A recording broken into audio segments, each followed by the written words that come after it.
Tak akan kami goyah karena Yesus yang serta kami.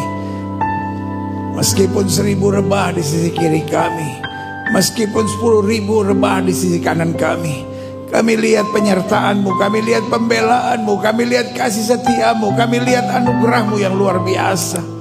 Sehingga memasuki 2025 kami tahu siapa yang pegang hidup kami. Kami tahu siapa yang pimpin hari-hari kami. Kami tahu siapa yang arahkan jalan-jalan kami. Sehingga dapat kami katakan kami lebih daripada orang-orang yang menang karena Kristus yang mengasihi kami. Itu sebabnya kami dengan bangga nyatakan, nabi boleh banyak, agama boleh banyak, rasul boleh banyak, juru selamat hanyalah Yesus Kristus, Tuhan dan Raja. Haleluya. Kami perlu Yesus dalam hidup kami. Kami perlu firman dalam hidup kami. Kami perlu pewahyuan Roh-Mu atas kami. Bicara buat masing-masing kami Allah, sebab kami siap untuk mendengarkannya.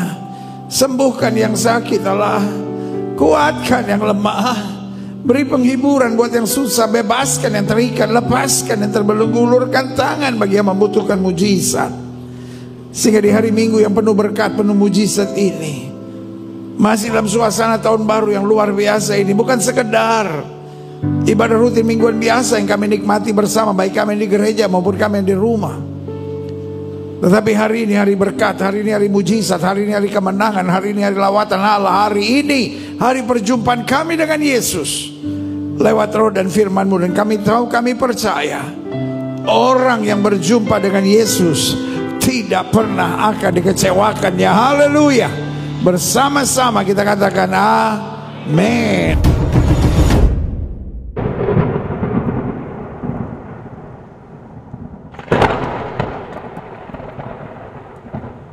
Beri tepuk tangan yang meriah buat Tuhan. Sama-sama bilang Yesus dahsyat. Sama-sama bilang Yesus luar biasa. Sama-sama bilang saya tidak bisa hidup tanpa Yesus. Berikan tepuk tangan yang meriah buat Tuhan. Silakan duduk. Tuhan memberkati Bapak Ibu saudara sekalian. Haleluya. Senang berjumpa dengan saudara saat ini. Saya percaya anugerahnya, berkatnya, kuasanya siap dicurahkan buat kita yang percaya. Yang setuju katakan yeah. Amin. Haleluya. Pegang Alkitab kita di tangan kanan, angkat tinggi lewat kepala. Tanda kita mengakui Alkitab kita sebagai otoritas tertinggi dalam kehidupan iman kita. Kita mau ucapkan bersama apa yang kita akui sebagai pengakuan iman kita. Sama-sama bilang sama saya sesuai dengan kesaksian Alkitab ini.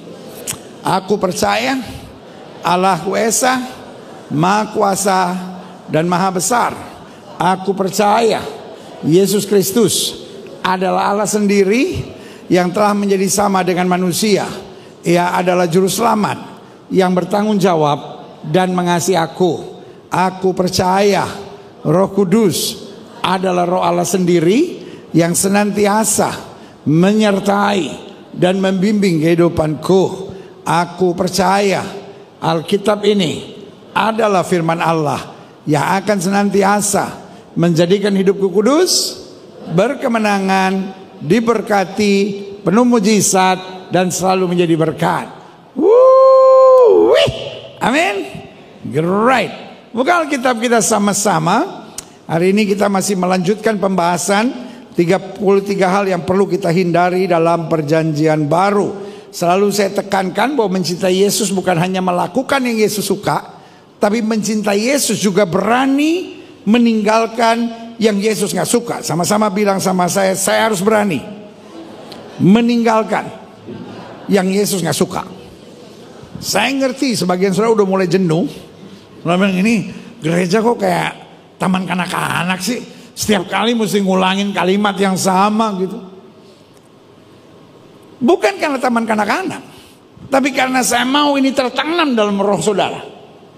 Sama seperti kalau kita lihat sesuatu yang jorok, kalau kita bilang jorok banget sih, jijik banget sih. Kalau setiap kali kita deklarasikan itu, besok-besok kalau kita mau makan di tempat itu, pasti roh kita nolak, jiwa kita nolak, kita langsung kayak kenyang aja gitu, malas aja ngeliat tempat seperti itu. Begitupun kalau kita deklarasikan dalam roh kita, saya harus berani meninggalkan yang Yesus gak suka. Setiap kali kita lihat sesuatu yang Yesus gak suka, roh kita menolaknya, karena kita mau melakukan yang menyenangkan hati Tuhan. Yesus juga katakan amin. Amin. Nah, ini yang kita mau belajar hari ini. Dan secara khusus di pembahasan ke-20, berarti sudah 20 minggu kita sudah selesai pembahasan 33 hal yang harus kita hindari dalam perjanjian lama. Saudara-saudara yang belum mengikuti serialnya sudah bisa beli bukunya, karena saya sudah selesai menulis buku tentang 33 hal yang harus kita hindari dalam perjanjian lama. Sekarang kita masuk pada 33 hal yang harus kita hindari dalam perjanjian baru, karena kita mau makin hari hidup kita makin menyenangkan Tuhan. Yang setuju katakan, saya mau menyenangkan Tuhan. Amin. Nah, di pembahasan ke-20 ini kita sedang bahas, janganlah menjadi serupa dengan dunia. Sama-sama bilang, saya berbeda. Sama-sama bilang, saya berbeda. Setiap kita harus menyadari, we are in this world. Kita ada di dunia ini, tapi kita bukan berasal dari dunia ini. Nggak ngerti, saya ulangi. Kita ada di dunia ini, tapi kita bukan berasal dari dunia ini. Ah, lumayan, saya ulangi lagi. Kita ada di dunia ini, tapi kita bukan berasal dari dunia ini. Berikan tepuk tangan yang meriah Tuhan. Makanya hal simple yang kadang-kala orang tidak menyadari, yang Kristus gak suka kalau kita menjadi sama dengan dunia ini. Karena pakai bahasa saya bilang, susah-susah Yesus menebus kita. Apa saudara? Susah-susah Yesus menebus kita, karena dia menebus kita dengan darah yang mahal.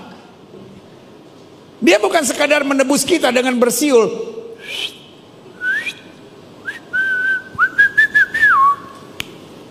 No. Dia tarik kita keluar dengan menebus kita dengan harga yang mahal. Sama-sama bilang sama saya, dengan darahnya. Sama-sama bilang sama saya, dengan darahnya. Kalau dia bisa tukar kita pakai sepatu bekas, lo pikir sendal jepit. Kalau dia bisa tebus kita dengan sepatu bekas, mungkin aman. Tapi dia tebus kita dengan darah yang mahal. Sama-sama bilang sama saya, dengan darahnya saya ditebus, saya dijadikan berbeda. Bilang sama sebelah saudara, jangan sama lagi. Amin. Great. Nah, ini yang kita mau belajar. Bukan kitab kita sama-sama. Roma pasal 12 ayat 1 sampai ayat yang kedua. Di bawah judul perikop persembahan yang benar. Karena itu saudara-saudara, demi kemurahan Allah aku menasihatkan kamu, supaya kamu apa saudara? Mempersembahkan tubuhmu sebagai persembahan yang hidup, yang kudus dan yang berkenan kepada Allah. Itu adalah ibadahmu yang sejati. Selalu saya bilang, memberi persembahan, memberi perpuluhan tanpa mempersembahkan hidup adalah kejahatan. Kenapa selalu ngeliatin saya curiga gitu? Makin selalu curiga, makin saya ulangin. Mengembalikan perpuluhan dan memberi persembahan tanpa mempersembahkan hidup kita adalah kejahatan di hadapan Tuhan. Masih nggak ada yang bilang amin? Gak apa-apa. Saya ini orang yang setia sampai akhir. Mengembalikan perpuluhan milik Allah, memberi persembahan di hadapan Tuhan tanpa mempersembahkan hidup adalah kejahatan. Kalau saudara natap saya dan bilang, kok kejahatan pendeta? Nah, maksudnya apa? Saudara mau nyogok Tuhan kah? Karena yang Tuhan mau kita mempersembahkan tubuh kita dulu. Yang Tuhan mau kita apa saudara? Mempersembahkan hidup kita dulu. Alkitab bicara tentang Abraham. Tuhan bilang sama Abraham, ambil anak yang tunggal yang kau kasih, yakni Ishak, persembahkanlah. Orang kalau mempersembahkan hidupnya di hadapan Tuhan tidak pernah hitung-hitungan. Abraham tidak pernah tawar.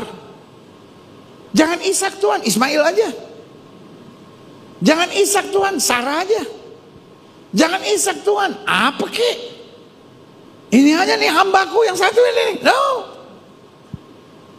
Orang kalau mempersembahkan hidupnya pada Tuhan tidak hitung-hitungan. Sama-sama bilang sama saya, tidak hitung-hitungan. Sama-sama bilang sama saya, tidak hitung-hitungan. Jadi waktu dia ketemu Melkisedek, langsung dia mengembalikan perpuluhan milik Allah tanpa hitung-hitungan, tanpa disuruh, tanpa dijanjiin. Abraham, kalau kamu memberikan persembahan, nanti berkat kamu dilimpah oleh Tuhan. No. Karena dia mempersembahkan hidupnya, dia tidak hitung-hitungan sama Tuhan. Dia tahu semua yang dia punya, Tuhan punya. Berikan tepuk tangan yang meriah Tuhan. Haleluya. Jadi ibadah yang sejati adalah mempersembahkan apa? Sama-sama bilang hidup kita. Sama-sama bilang hidup saya. Amin. Ayat 2. Janganlah kamu menjadi serupa dengan dunia ini. Kalau Tuhan bilang jangan, artinya jangan.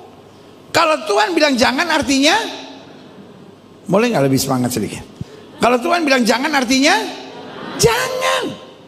Dan Alkitab bilang janganlah kamu menjadi serupa dengan dunia ini, tetapi berubahlah oleh pembaharuan budimu, sehingga kamu dapat apa? Membedakan mana kehendak Allah dan apa yang baik, apa yang berkenan kepada Allah, dan yang sempurna. Artinya Tuhan mau kita tidak menjadi serupa dengan dunia ini. Yang Tuhan mau apa, saudara? Kita tidak menjadi serupa. Yang Tuhan mau kita berubah. Dan perubahan kita bukan menguntungkan Tuhan. Perubahan kita bukan menguntungkan gereja. Perubahan kita menguntungkan diri kita sendiri. Terima kasih Pak buat Bapak satu yang bilang amin Pak. Perubahan kita menguntungkan diri kita sendiri. Nah ini lumayan ya, udah mulai semangat ya. Perubahan itu menguntungkan diri kita sendiri. Sama-sama bilang menguntungkan diri saya sendiri. Berikan tepuk tangan yang meriah buat Tuhan.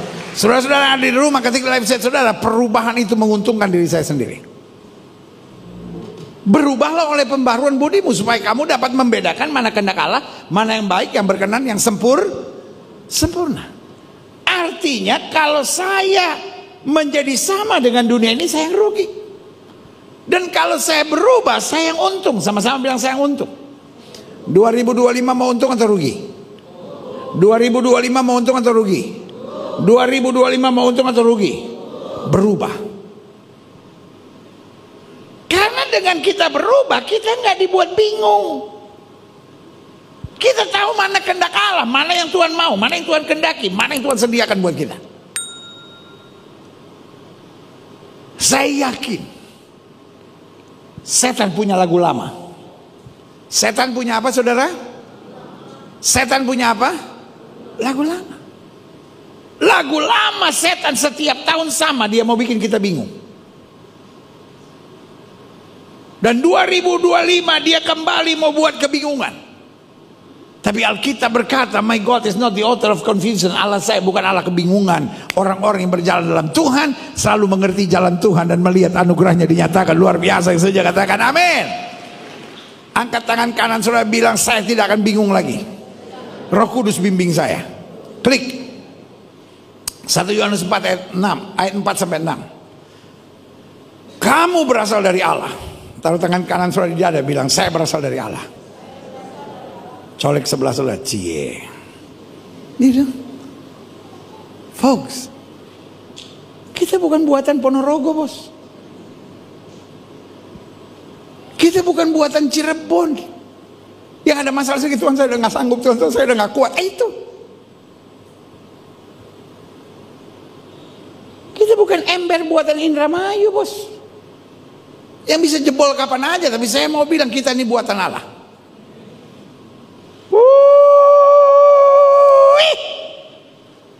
Buatan Allah dibanting tidak goncang.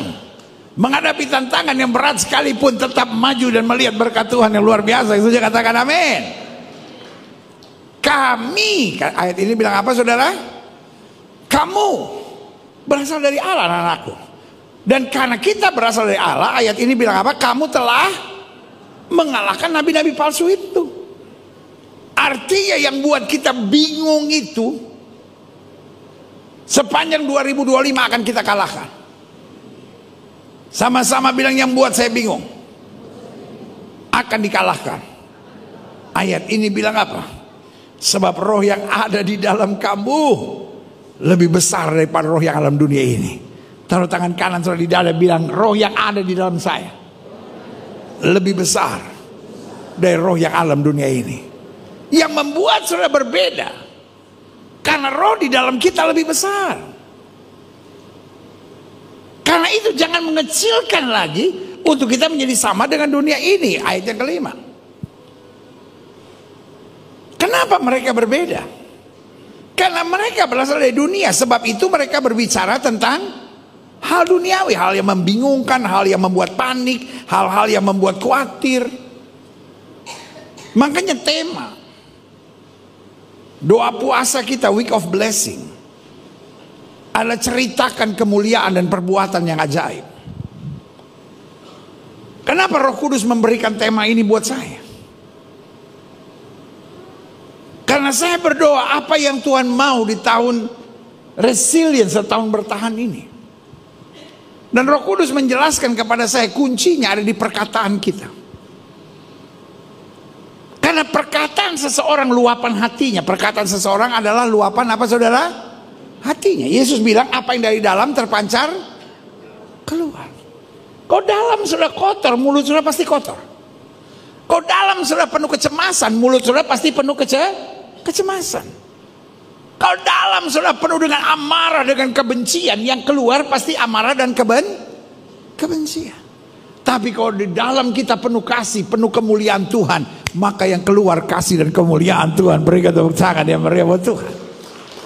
Kita bukan kelompok orang yang mengatakan apa yang kita rasakan. Kita bukan orang yang mengatakan apa yang kita lihat dan kita alami. Tapi kita selalu mengatakan apa yang kita yakini Tuhan sediakan buat kita. Amin. Amin. Karena yang kita rasakan gak penting, yang kita lihat gak penting. Tapi apa yang Tuhan sediakan buat kita itu yang penting. Karena itu kita mau belajar. Dalam hidup ini bukan mengatakan apa yang kita rasakan, bukan mengatakan apa yang kita alami, bukan mengatakan apa yang kita lihat, tapi kita katakan apa yang Tuhan sudah sediakan buat kita. Aku percaya aku menang. Aku percaya aku diberkati. Aku percaya aku melihat anugerahnya luar biasa. Berikan tepuk tangan yang meriah buat Tuhan. Karena ayat ini bilang mereka yang tidak ada roh Allah dalam dirinya berasal dari dunia. Sebab itu mereka berbicara tentang apa saudara? Hal duniawi. Dan dunia tertarik dengan mereka. Dunia peduli dengan mereka. Dunia asik dengan mereka. Dunia mendengarkan mereka. Tapi ayat 6 bilang kami berasal dari Allah. Sama-sama bilang kami berasal dari Allah. Setiap pagi sudah bingung. Setiap pagi sudah bangun bilang saya berasal dari Allah. Setiap malam sebelum sudah tidur, apapun masalah yang kau hadapi, bilang saya berasal dari Allah. Waktu dokter bilang penyakitmu tidak bisa disembuhkan, waktu orang bilang rumah tanggamu tidak bisa dipulihkan, waktu orang katakan masa mudamu gak akan maju, bilang saya berasal dari Allah. Karena saya berasal dari Allah, Allah yang akan berperang ganti saya dan memberikan kemenangan yang gilang gemilang. Setuju katakan amin. Kami berasal dari Allah. Barang siapa mengenal Allah, barang siapa mengetahui bahwa Allah ada dalam dirinya, ia mendengarkan kami. Barang siapa tidak berasal dari Allah, ia tidak peduli dengan kami, ia tidak tertarik dengan kami. Itulah tandanya roh apa? Kebenaran dan roh yang menyesatkan. Roh Allah itu mendorong kita untuk selalu berjalan kebenaran. Tapi roh dunia selalu dipengaruhi dengan apa saudara? Kebingungan. Karena pencuri itu datang hanya untuk mencuri, membunuh dan membinasakan. Tapi aku datang kata Kristus, haleluya, untuk memberi domba-dombaku hidup. Dan hidup berkelimpahan, hidup dan hidup berkemenangan, hidup dan hidup melihat karya Allah yang dahsyat dan luar biasa. Yang sudah katakan yeah. Amin. Klik. Nah, saya simpulkan begini. Salah satu fenomena yang berbahaya khusus dalam dunia kekristenan di akhir zaman adalah gerakan menjadi sama dengan dunia supaya dapat memenangkan orang di dunia ini. Saya nggak tahu apa yang timbul, gerakan apa yang sedang terjadi. Tapi sekarang muncul gerakan-gerakan yang berkata, ya kita mesti sama dong dengan dunia. Kita nggak boleh jadi Kristen yang kayaknya beda gitu. Jadi orang Kristen juga boleh dong pakai rok mini, pakai baju ketat. Orang Kristen juga mesti sama dong kayak dunia. Boleh pakai tato, boleh summon leven. Yang penting kan Tuhan lihat hati, Tuhan kan bukan lihat perbuatan. Hello. Dan orang menyebutnya ini progresif. Ini sebuah kemajuan. Kristen yang kayak Gilbert itu, Kristen yang ini nggak boleh, itu nggak boleh. Itu an old style Christian. Itu Kristen yang gak maju-maju. Kita harus Kristen yang infiltrasi dunia ini. Kita harus ke klub. Kita harus bisa minum. Walaupun kita bukan pemabuk, tapi minimal social drinker. Kita harus nge-vape. Itu baru namanya progresif. Supaya kita bisa memenangkan mereka. Pertanyaan saya, perlu gak dokter gigi ompong dan giginya bolong supaya orang bisa pergi ke dokter gigi? Ya habis kan gak enak kalau kita dokter gigi giginya rapi, ya semua orang gak mau dong ke kita. Tapi kalau gigi kita bolong, terus gigi kita rontok semua, jadi sama kayak mereka supaya mereka datang ke dokter gigi. Kendor. Itu pemikiran yang kurang setengah, saudara-saudara. Perlu gak dokter penyakitan dulu supaya semua orang sakit mau ke dokter? Justru dokter harus berbeda.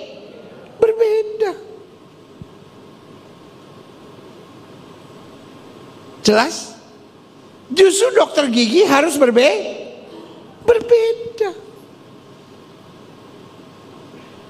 Anak Tuhan harus berbeda. Kalau anak Tuhan juga sama. Makanya saya pernah cerita, seumur saya jadi pendeta 40 tahun lebih, saya ditanyain orang segala macam dan rasanya saya bisa jawab. Satu-satunya pertanyaan yang paling repot untuk saya jawab adalah ketika orang tanya sama saya, pendeta, orang Kristen boleh pakai tato nggak? Dan saya ini kelompok manusia yang nggak suka bilang boleh atau tidak boleh. Jadi saya bilang, Kekristenan yang saya percaya bukan boleh atau tidak boleh, karena Alkitab saya bilang segala sesuatu diperbolehkan, tapi tidak segala sesuatu berguna, tidak segala sesuatu membangun. Jadi setiap orang tanya sama saya, pertanyaan saya sederhana, itu berguna nggak? Itu membangun nggak? Tiba-tiba dia tanya sama saya, tapi kalau tatonya gambar pendeta boleh nggak? 40 tahun bos saya jadi pendeta, baru 1 kali nih. Untung nggak pernah ada pertanyaan itu kayak kedua kali.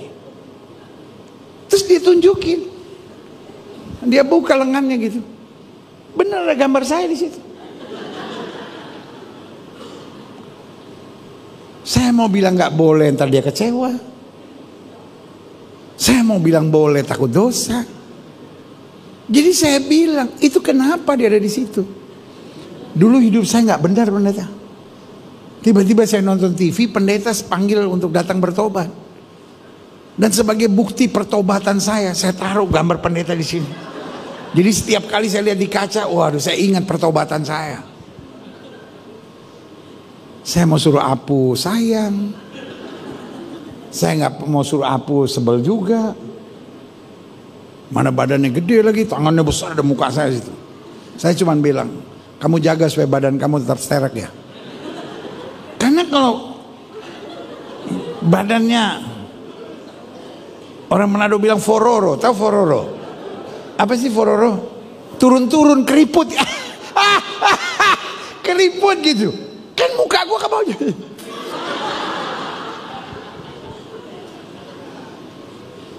Jadi gini, maksud saya, kalau orang mau minum mabuk, mau judi, mau apa tuh LGBT kek, mau tato kek, sebelum dia bertobat, it's okay. Saya nggak suruh semua orang yang pakai tato harus bersihin tatonya setelah dia bertobat, it's okay. Tetapi setelah dia bertobat, dia harus miliki hidup yang baru. Nggak ada yang bilang amin, bertato semua rupanya. Tapi setelah dia bertobat, dia harus miliki hidup yang baru. Tapi yang saya ngeri adalah kegerakan sekarang adalah kegerakan yang menjadi sama dengan dunia. Kita harus clubbing juga. Kita harus bisa minum. Nge-vape nggak apa-apa. Ya pacaran raba-raba sedikit asal udah pasti nggak apa-apa. Supaya orang dunia juga nyaman dengan kita. Daripada kita disebut fanatik, buat saya mendingan disebut fanatik daripada munafik. Ah, pendeta susah itu orang-orang sekarang fanatik banget. Ini nggak boleh, itu nggak boleh. wah saya punya teman pendeta hebat pendeta, walaupun dia hamba Tuhan pendeta, tapi dia tetap minum, dia tetap mabuk bareng-bareng, dia tetap berzina sama-sama kami, dia tetap clubbing, wih luar biasa. Memang dia nggak fanatik tapi munafik. Orang dunia sedang merubah kata-kata, orang dunia sedang merubah kata sungguh-sungguh dengan Tuhan menjadi fanatik. Anak Tuhan punya prinsip, sekali kebenaran tetap kebenaran sampai selama-lamanya, katakan amin. Nah, saya pelajari karena saya khusus menyelidiki, kenapa ya kok zaman sekarang ngeri gitu. Kenapa ada kegerakan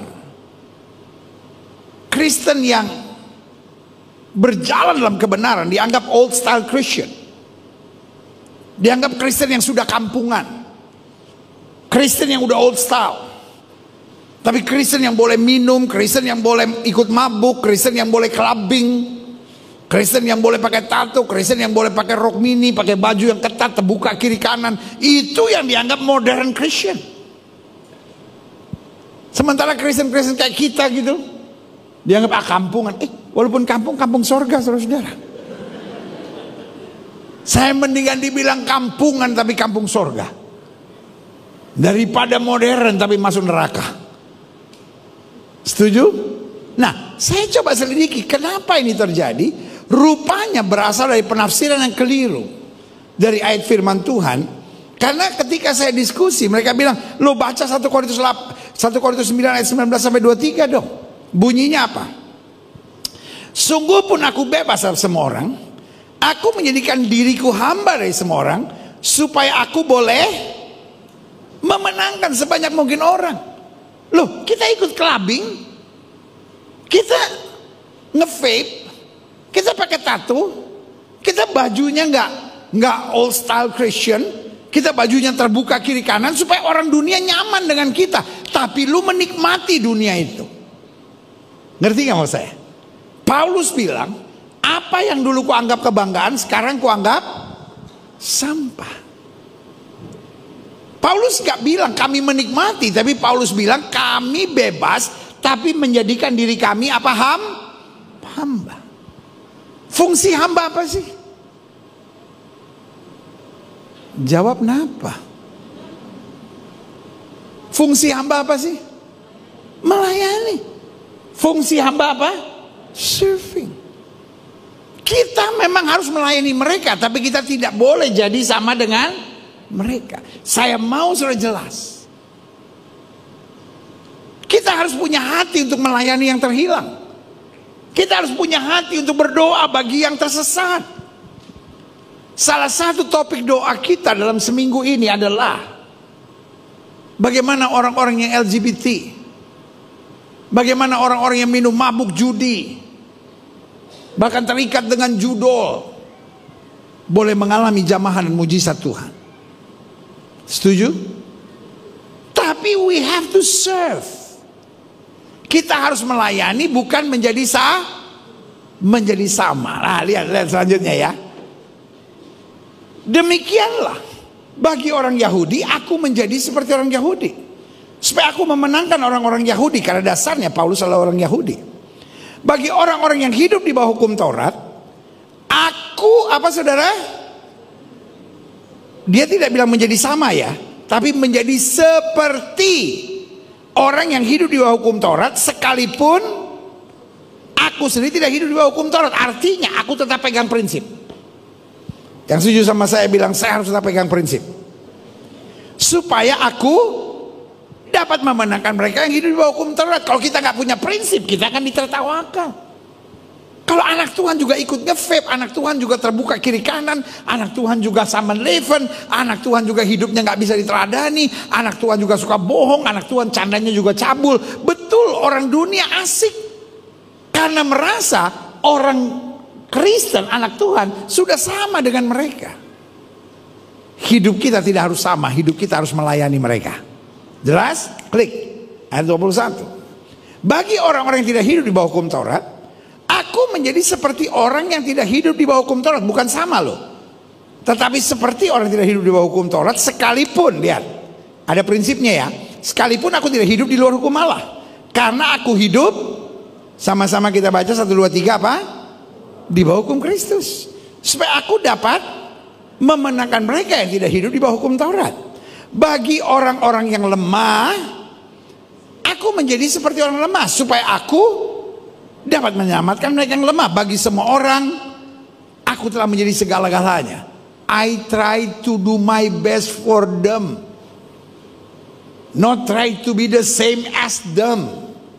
Try be the best for them. Menjadi segala-galanya bagi mereka. Supaya aku sedapat mungkin, baca sama-sama 1, 2, 3, memenangkan beberapa orang dari mereka. Artinya bukan karena aku menikmati, tapi karena I have a dream. Sama-sama bilang I have a dream. Sama-sama bilang I have a dream. What is the dream of every believer? Apa itu mimpi dari setiap orang percaya? Supaya lewat hidup kita orang lain dapat diselamatkan. Berikan tepuk tangan yang meriah buat Tuhan. Amin. Ayat 23 kita baca sama-sama. 1, 2, 3. Segala sesuatu ini aku lakukan karena Injil, bukan karena demen. Kita lakukan bukan karena enak. Aku lakukan karena Injil, supaya aku mendapat bagian dalamnya. Wow, haleluya, klik. Kesimpulan saya, anak Tuhan jangan kompromi. Sama-sama bilang anak Tuhan jangan kompromi.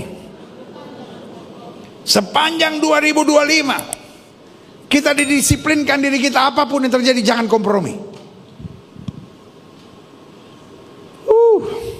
Ada yang bilang amin, kayaknya kebaktian ini seru juga sih. Sepanjang 2025 kita disiplinkan diri kita, anak Tuhan jangan kompromi. Sama-sama bilang anak Tuhan jangan kompromi. Sama-sama bilang anak Tuhan jangan kompromi. Ketik di live chat saudara, saya tidak boleh kompromi. Yes, whatever the price might be. Alkitab saya bilang, orang yang mencari kerajaan Allah serta kebenarannya, semuanya akan ditambahkan dalam hidupnya. Siapa yang rindu 2025, banyak hal Tuhan tambahkan dalam hidupnya. Sama-sama bilang saya harus punya prinsip. Berikan tepuk tangan yang meriah buat Tuhan. Klik. Nah, Keluaran pasal 8 ayat 23 bilang, ini bangsa Israel di tengah-tengah bangsa Mesir. Sebab aku akan mengadakan perbedaan antara umatku dan bangsamu. Bayangkan, bangsa Israel ditekan, bangsa Israel dijajah, bangsa Israel menderita. Tapi Tuhan tetap tegas berkata, aku akan mengadakan perbedaan. Sama-sama bilang sama saya, tanpa perbedaan tidak ada kesaksian. Alkitab bilang supaya orang melihat perbuatanmu yang baik dan memuliakan Bapa yang di surga. Kalau hidup kita sama juga ngomongin orang, hidup kita juga sama gampang khawatir, hidup kita juga sama gampang komplain, hidup kita juga sama gampang mengeluh, gampang bersungut-sungut. Dunia mesti lihat siapa. Kita menjalani jalan yang sama. Jalan dunia ini bernama fitnah. Jalan dunia ini bernama kejahatan. Jalan dunia ini bernama kecurangan. Kita jalani jalan yang sama, tapi kita berbeda. Kenapa kita berbeda? Kita tenang melewati semua, kita beriman melewati semua, kita bersuka cita melewati semua, dan kita percaya Tuhan yang bela kita melewati semuanya. Berikan tepuk tangan yang meriah buat Tuhan. Sama-sama bilang saya harus berbeda. Klik. Saya simpulkan, mengapa orang kompromi? Yang pertama saya catat, hanya karena takut berbeda. Padahal tidak ada jalan lain. Mereka berasal dari dunia, kita berasal dari Allah. Kalau asalnya beda, outputnya pasti berbeda. Halo? Kalau asalnya berbeda, outputnya pasti berbeda. Kalau mama papanya Papua sama mama papanya Cina daratan, anaknya beda nggak? Mungkin nggak anak Papua tiba-tiba matanya sipit, rambutnya cepak begitu? Kalaupun itu terjadi, namanya something wrong.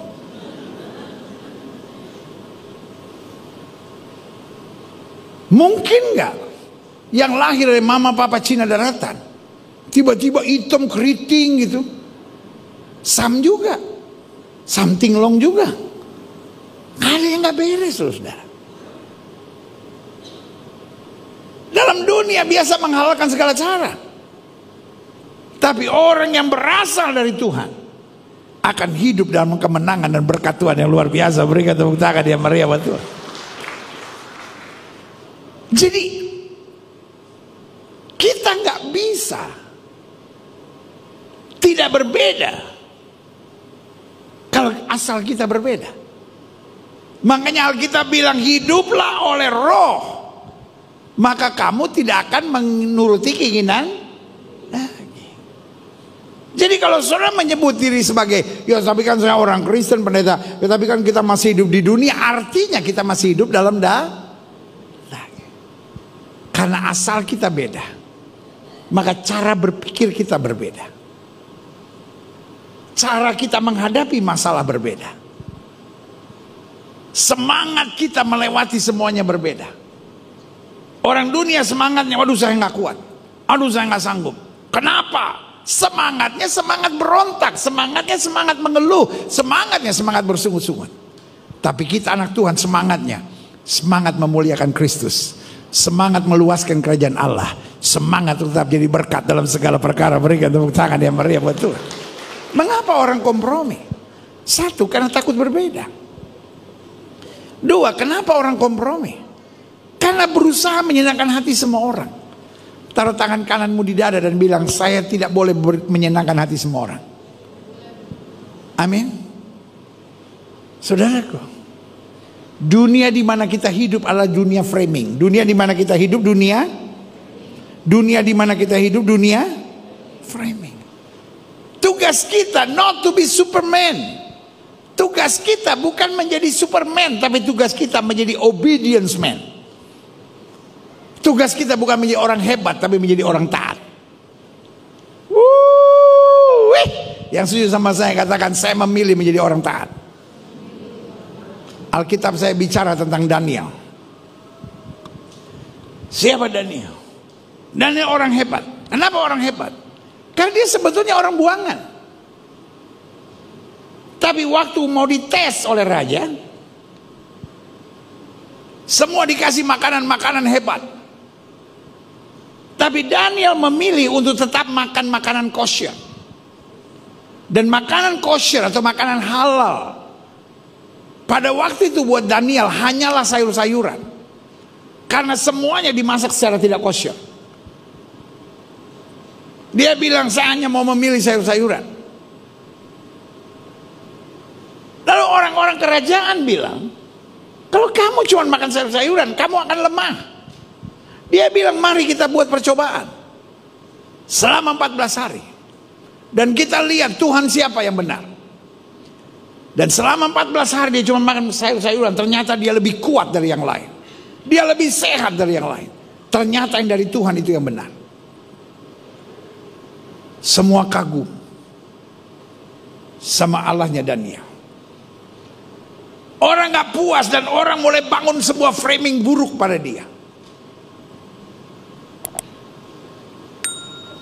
Tiba-tiba mereka temukan, mereka buat peraturan, tidak boleh ada orang berdoa kepada Allah lain kecuali kepada raja. Daniel yang tadinya begitu dikagumi menjadi Daniel yang begitu direndahkan. Dan itu yang saya mau bilang, itulah bahayanya zaman framing hari-hari ini. Tokoh-tokoh politik yang dulu dikagumi sekarang menjadi orang-orang yang ditertawakan, dihina dan direndahkan.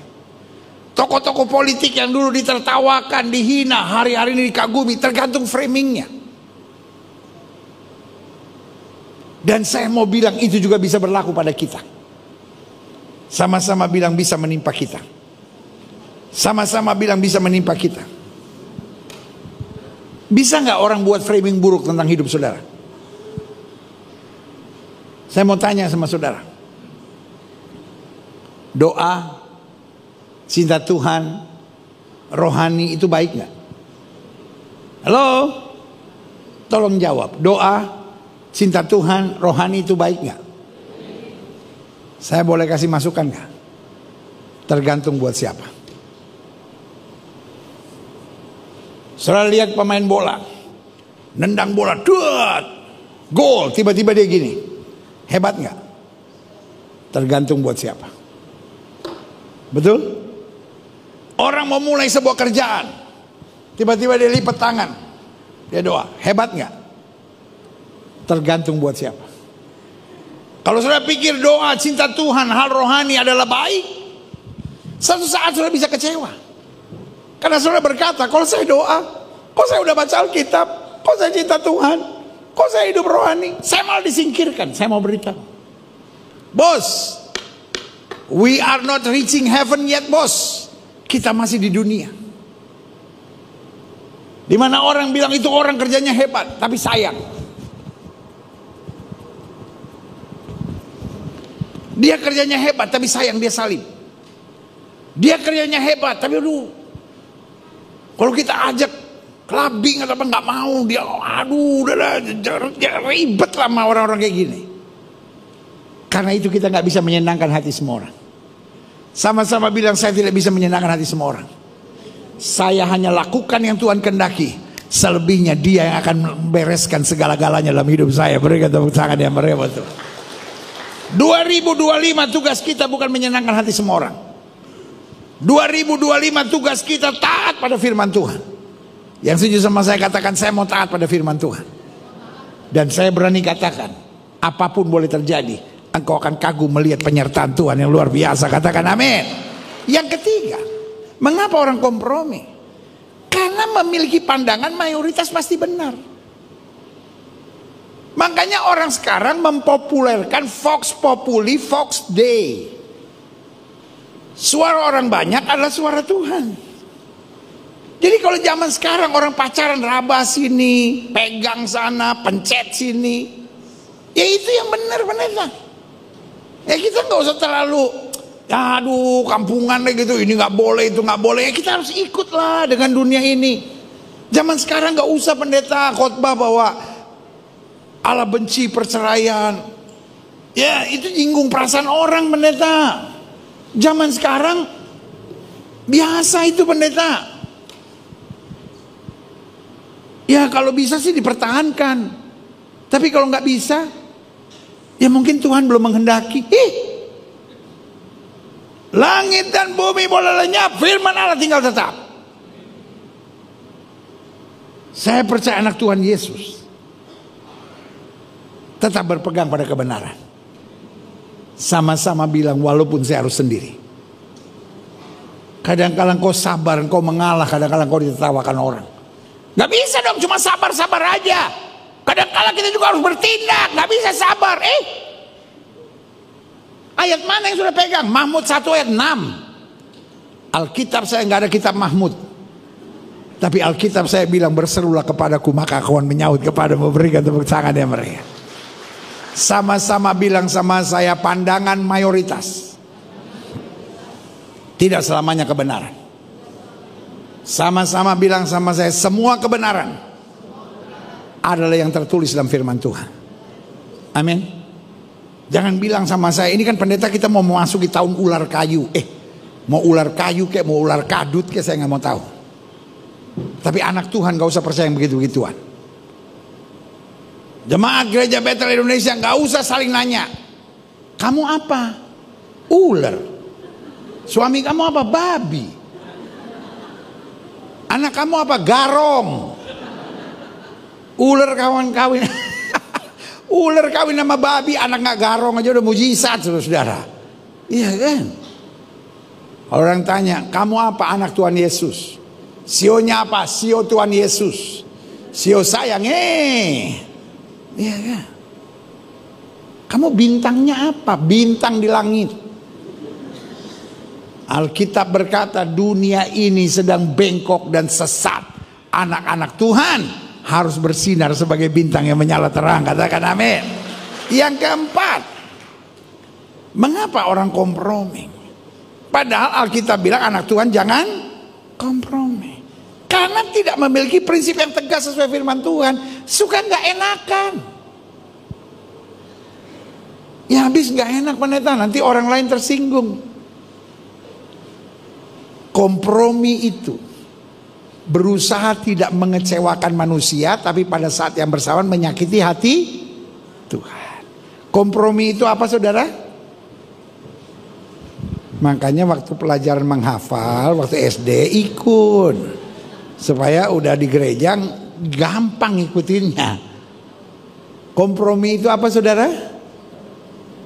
Berusaha tidak mengecewakan manusia, tapi pada saat yang bersamaan menyakiti hati Tuhan. Kita tidak dipanggil untuk mengecewakan hati manusia. Kita dipanggil untuk melakukan yang benar. Iblis coba mengintimidasi dengan tekanan-tekanan dari orang-orang yang kecewa. Karena orang-orang yang gak mau hidup dalam kebenaran. Tapi tetap kita pada kebenaran. Dan orang melihat kehidupanmu dan memuliakan Bapamu yang di sorga. Berikan tepuk tangan yang meriah. Yang terakhir, saya undang pemain musik maju ke depan. Anak Tuhan tidak boleh kompromi. Mengapa orang kompromi? Satu, takut berbeda. Dua, karena berusaha menyenangkan hati semua orang. Tiga, karena memiliki pandangan mayoritas pasti benar. Suara orang banyak itu yang betul. Dan yang keempat, tidak memiliki prinsip yang tegas sesuai firman Tuhan. Takut mengecewakan orang, nggak enakan. Tapi seringkali orang kompromi. Dia menjaga perasaan orang pada saat yang bersamaan menyakiti hati Tuhan. Yang setuju taruh tangan kanan sudah di dada, sama-sama bilang saya tidak boleh menyakiti hati Tuhan. Sebagai gembala saya bicara. 2025 kita nggak tahu pasti apa yang terjadi. Tapi ini yang saya mau bilang. Ketika engkau menyakiti hati Tuhan, ujung-ujung kehidupanmu penuh air mata. Tapi sebaliknya, kalau engkau berkenan kepada Tuhan, apa yang tidak pernah kau pikirkan Tuhan akan sediakan. Yang terakhir, mengapa orang kompromi? Karena ukuran keberhasilan adalah apa saudara? Pandangan orang. Buat apa semua orang kagum sama saudara?